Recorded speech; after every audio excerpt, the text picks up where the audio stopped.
রাশিয়ার কুরিল দ্বীপপুঞ্জে ৮.৮ মাত্রার ভয়াবহ ভূমিকম্পের পর শক্তিশালী সুনামি আঘাত এনেছে। বুধবার স্থানীয় সময় ভোরে প্রশান্ত মহাসাগর উপকূলে এই ভূমিকম্প অনুভূত হয়, যার কেন্দ্র ছিল কামচাটকা উপদ্বীপের কাছে। কম্পনের কিছুক্ষণের মধ্যেই সুনামির প্রথম ঢেউ সেভেরোকুরিলস্ক শহরের উপকূল আছড়ে পড়ে, যার ফলে উপকূলীয় এলাকার বাসিন্দাদের জরুরি ভিত্তিতে উঁচু স্থানে সরিয়ে নেওয়া হয়।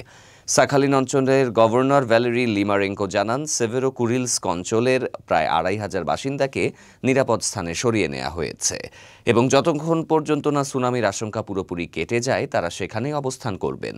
তিনি আরও বলেন, জরুরি সেবাগুলো সর্বোচ্চ সতর্কতায় রয়েছে এবং জননিরাপত্তা নিশ্চিত করতে সর্বাত্মক ব্যবস্থা নেওয়া হচ্ছে।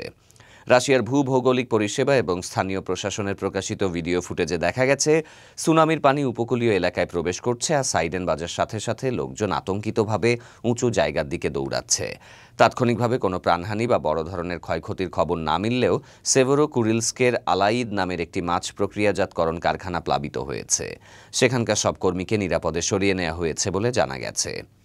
ইউজনো সাখালিনস্ক ভূকম্পন কেন্দ্রের প্রধান এলেনা সেমেনোভা জানিয়েছেন, এই ভূমিকম্পের পর কুরিল দ্বীপপুঞ্জ জুড়ে উচ্চ সতর্কতা জারি করা হয়েছে।